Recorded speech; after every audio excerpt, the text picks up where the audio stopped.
تتجه أنظار عشاق كرة القدم إلى المواجهة المرتقبة التي تجمع بين المنتخب المغربي ونظيره الكندي ضمن منافسات دور ال16 من بطولة كأس العالم 2026، في لقاء يطمح خلاله أسود الأطلس إلى مواصلة مشوارهم المميز وحجز بطاقة العبور إلى الدور ربع النهائي.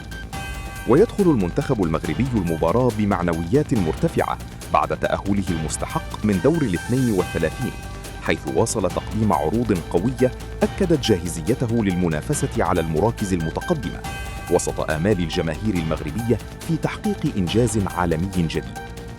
أما منتخب كندا فقد بلغ دور ال16 بعد مشوار مميز في البطولة معتمداً على السرعة والاندفاع الهجومي، ويأمل في مواصلة مفاجآته وإقصاء أحد أبرز المنتخبات المتألقة في النسخة الحالية من كأس العالم.